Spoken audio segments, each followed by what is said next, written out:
Anyway, let me go and get back in.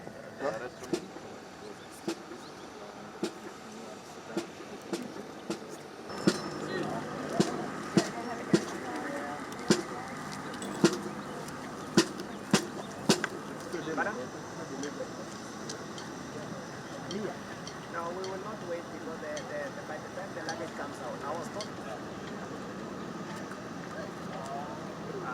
Where are you now?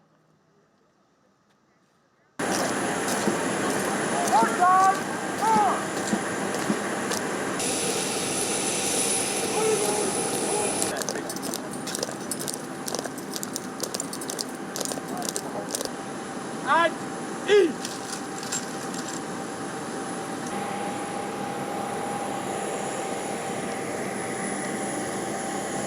Ready! Fight!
From Kenya, and from the Whitehouse, welcome.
shoulder, earth.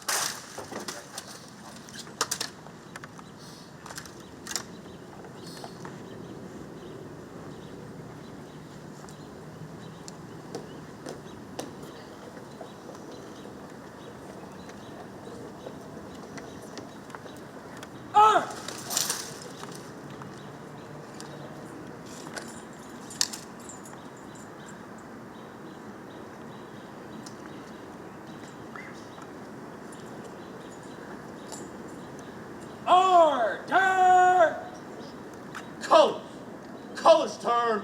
March. Hut.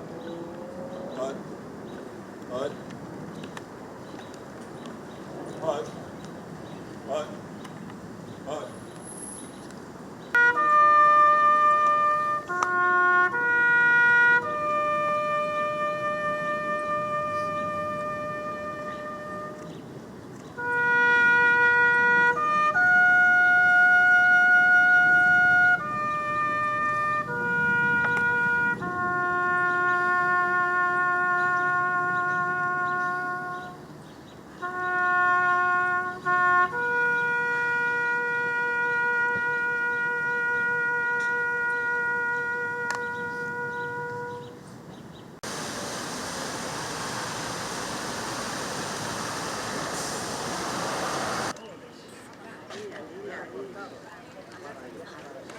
Ahí podemos decirle a una broma.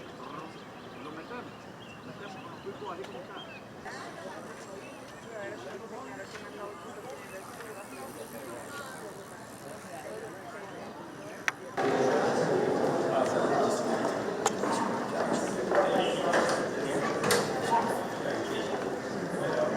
Thank you very much. Thank you, and how are you? Thank you very much. Very good, thank you very much, and thank you for having us. Of course. Yes, absolutely. Thank you. But thank you very much for raising President me. is excited to have you at the state dinner and Yes.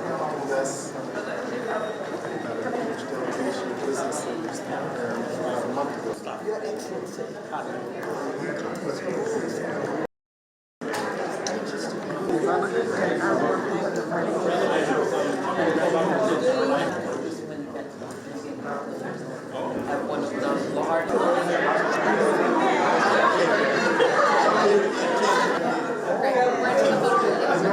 Of course, the chair of the Congressional Black Caucus. To His Excellency, President Ruto, and members of the Kenyan delegation. Vice President Harris, look at that President Ruto as well. Kenya has been a true leader. Your country's dynamic and well-educated workforce is already contributing to economic growth through innovation and increased trade ties with the United States. And my colleagues and I are pushing for swift reauthorization of AGOA. We know that companies require certainty when planning their future investments, and Kenya has proven successful at navigating these trade preferences and boasts one of the top AGOA utilization rates ever. When we had the Africa Climate Summit last year, and I was asked by the Africa Union to put together the Africa Climate Summit, the first ever, to discuss the challenges that we're going through because of climate change. Swinging from floods, like is happening in Kenya the last few days, to drought in Malawi, Zimbabwe, and other parts of the southern part of our continent. And we came up with a roadmap that Africa is no longer going to play victim again. We are going to be part of the solution.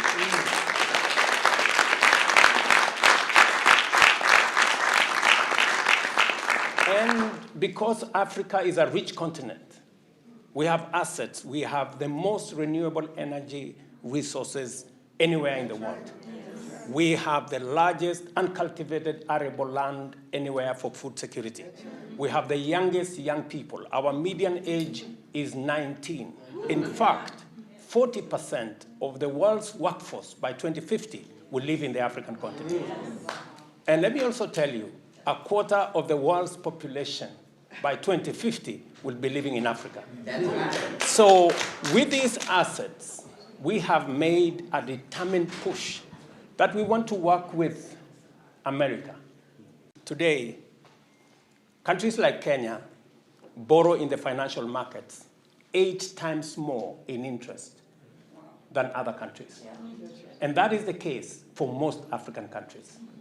We are saying the Congressional Black Caucus, this great institution, the American Congress, should lead the way in making sure that the international financial architecture, the World Bank, the IMF, multilateral development banks, are fashioned in a manner that gives every country a chance to borrow concessional resources so that we can develop our countries and we can deal with the effects of climate change, of floods, of droughts.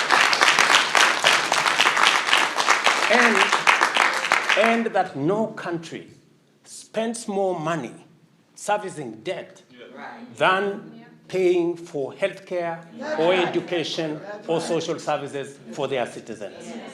The World Bank and IMF are doing what they can. I have tremendous respect for Ajay Banga, and I have tremendous respect for Kristalina. But this Congress, ladies and gentlemen, we request you, and I was asked specifically to ask the American Congress to double its contribution to IDA, the concessional window of the World Bank that makes sure that countries like Kenya can have resources not 8 times more expensively, but as the same as other countries. We are already working on it. I am happy you're already Working on it. Africa, Kenya, and the USA share common values of freedom, democracy, believe in the rule of law, and we all believe in equality and inclusivity. And I am very proud as I speak as though I was a member of the Congressional Black Caucus. Let me also thank President Joe Biden for inviting me for this visit so that we can build on the already solid relationship between Kenya and the United States. Today we celebrate 60 years of solid relationship between the US and Kenya. And on that solid foundation, we're called upon to build on it and to see what we can do in the face of the challenges that face us. Challenges of the pandemic, challenges of the war, challenges around insecurity, peace and stability, both in Europe, in Middle East, and of course, in our continent. As you all know, that is a continent that we call home, and I am very proud to listen to you and what you have said about your thoughts and your plans about those of us who live in the African continent. Let me assure you that as you work hard here to make sure that we bring about equality, we are also doing the same to make sure that none of us is left behind. We want to work with you on 3 major items. Number 1, we want to work with you on trade and investment. Yes. And I am very happy that I have heard you with clarity saying that you want to reprioritize the Africa Growth and Opportunities Act, AGOA. Yes. My request to you from your friends, brothers, and sisters in the African continent is that that be done in a timely fashion so that we can see how we can expand investment. People are planning when they are going to invest, and we want you to assist us to renew AGOA for 10 years. That is the message from your brothers and sisters from the African continent, number 1. Number 2, when we met 3 weeks ago, I was asked by the World Bank to convene the International Development Association's 21st Replenishment Summit, where we are having a conversation on how we can assist African nations, 26 of them that are on the brink of debt distress. How do we fashion a better, a fairer international financial architecture that doesn't unnecessarily and doesn't unfairly treat Africa differently from other markets?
Present arms!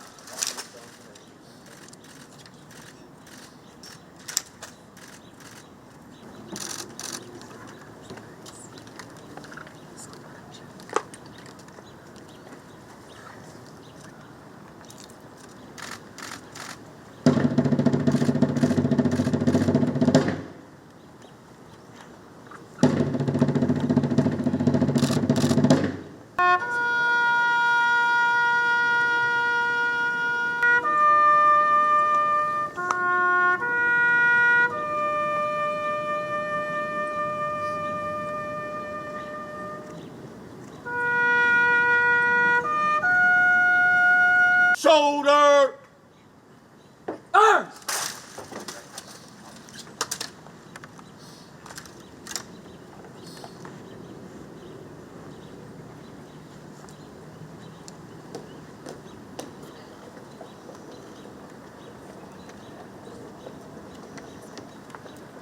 Arms!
Thank you for having us. Thank you so much. This is our library, and they have. I'm head of African collections at the library.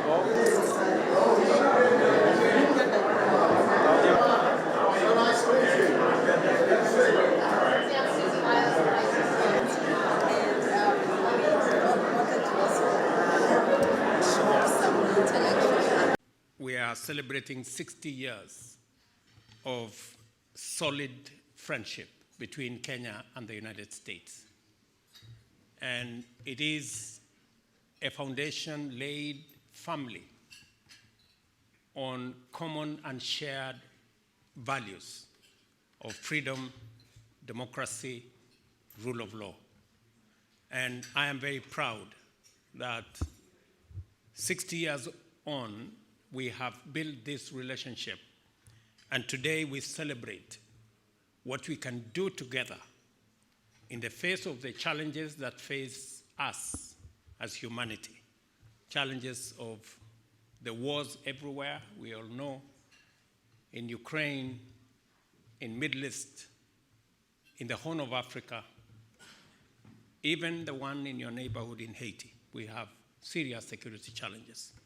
But all this requires collaboration, partnership, and global leadership. It is no longer fashionable to look at climate change as just a problem. It is also an opportunity.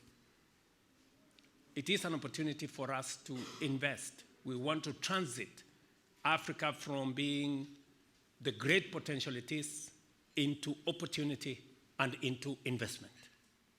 And we need the necessary partnership to be able to achieve that so that we can manage the effects of climate change, we can reverse diversity loss, we can invest in conservation, we can make sure that we reclaim wetlands, water towers, and other critical environmental services for us to be able to stop the slide to a catastrophe that we are slowly becoming because of climate change. Today, Kenya is backstopping the security challenges in the Horn of Africa. Before I came here on Saturday, I had an engagement with the president of Somalia. And we have serious security challenges because there is an impending drawdown of ATMIS that is calendar-based, not conditions-based. Our position is that the United States should step in and change the trajectory. Otherwise, we will exit ATMIS troops and the terrorists will take over Somalia. I don't think it is in anybody's interest for that to happen. We are dealing with the situation in the Sudan. We had a signing of the civil society and other political parties last week. We are dealing with the situation in South Sudan. The president of South Sudan was in Kenya, how we can hold their hand to go to elections. We have the situation in Eastern DRC, and Kenya is doing the heavy lifting. I really want to persuade friends, the great people of America whom we share values of democracy, freedom, rule of law, to work with us so that we can do more for peace and security as Kenya in that region, as you do more elsewhere, because we know what you're doing elsewhere.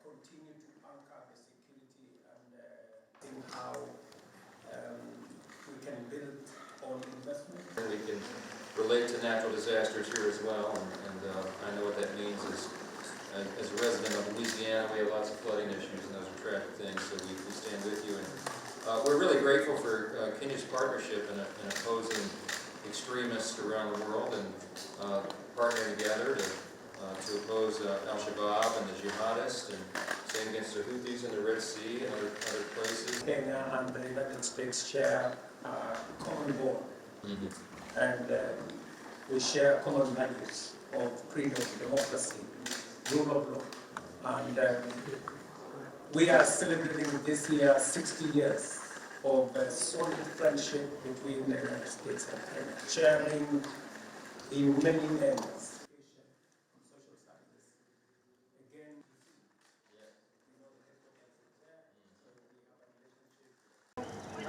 Doors. Ready. Pop. Ready. Open. Well, ready. Close. Ready. Shut. Ready. Base. Mr. President, Thank you, sir. joining the Allied backing Palestinian statehood, Mr. President.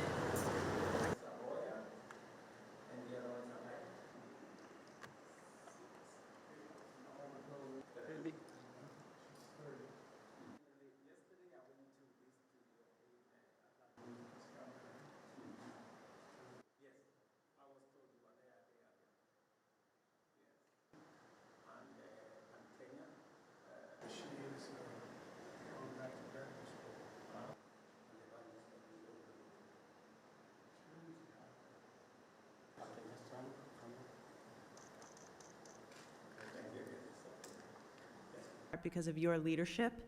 So I can't thank you enough. Business folks who are here and Kenyan leaders said, we're ready to partner. Nearly 100% green grid. American businesses have a desire to invest more. That's why we have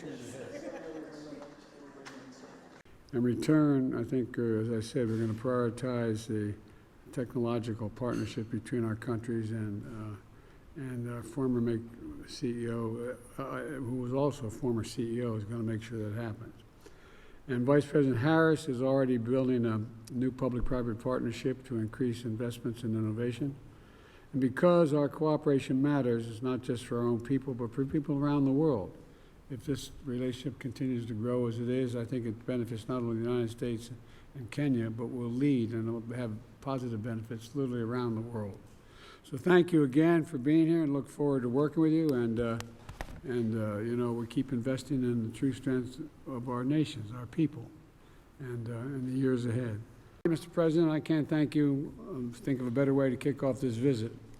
When I visited Nairobi as Vice President, I said that the true strength of Kenya was its people, and the students, workers, founders, activists, and innovators, entrepreneurs, and so many people like you who really do depend on democracy and support democracy. Thank you. And today, as we honor 60 years of ties between our countries, it's clear that our people are the true strength of this partnership, and a partnership that's working well.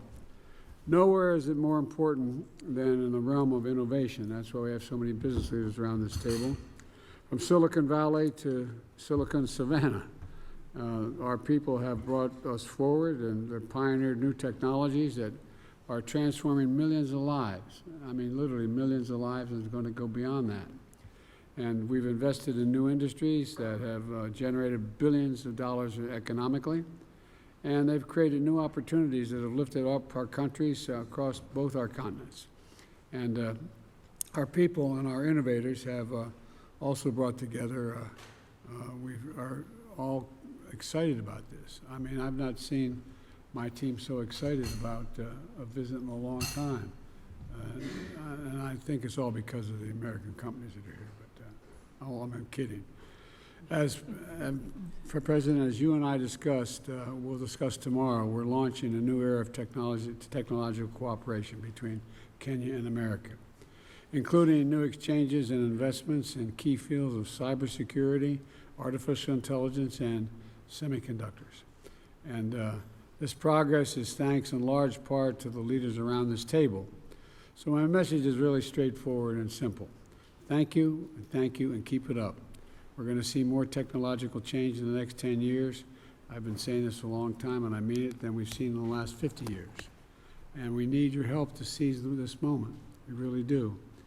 And we need you to help us find opportunities to bring the public and private sectors together. And we need you to help us strengthen the supply chains and industries of the future, including clean energy and e-commerce as well. And we need you to keep investing in the diversity of our democracies, which will make this innovation possible. So in return, I promise we'll prioritize technological partnerships between our countries. I bring you very warm greetings from the people of Kenya and our brothers and sisters from across the continent. And I undertake this state visit on the background of 60 years of solid friendship between the United States and Kenya. And specifically, Mr. President, on the subject we are driving today here on the digital space, on technology, and the whole space around investment, trade, and the relationship that we have managed to build over the years. To confirm to you that Kenya is a young tech country, and as you have said correctly, we have spent a lot of time working with our technology companies, our technology investors. We've had twinning relationships between Silicon Savannah in Kenya and Silicon Valley in the US. And this meeting is about what we can do together around digital jobs, business process outsourcing, research and development. And Mr. President, one very important aspect is the CHIPS Act, which hopefully we will be able to have a conversation about in the coming days. And Your Excellency, it speaks to the wealth of opportunity that exists between Kenya and the United States. Our young population, talented, educated, innovative, and American technology that is cutting edge, and investment capital and investors that are hungry for opportunities, not just in Kenya, but in our continent, is a perfect match for this moment. I think we have a historic moment to explore investment opportunities between Kenya and the United States. And Mr. President, under your leadership, we believe that as we celebrate these 60 years of relationship between our two countries, we also celebrate the opportunities that come with the friendship that exists between our two countries. And as you have said correctly, the space around artificial intelligence, space around cybersecurity, and investments that come with it. We are expanding our footprint in the digital space. We are rolling out 100,000 kilometers of fiber optic in Kenya and connecting every ward and every village to a fiber backbone to make sure that e-commerce, digital jobs, and digital learning we can access to every child in Kenya. And we are very proud that we are going to work with American companies. Last month, Secretary Raimondo was in Kenya, and we agreed with her on the kind of investments, the level of investment, the type of investment that needs to be fashioned between our two sides. And my being here today is a confirmation that we are moving from ideas into action and from opportunities into investments. And hopefully, we will be able to sign off some of those investments. We have semiconductor companies here from Kenya. We have large corporates, fintech corporates in Kenya, one of them M-Pesa, and we are going to be discussing the opportunities in that space, and I look forward, Mr. President, to consummating some of the discussions around this table into concrete investments going into the future. Looking forward to it. Thank you all.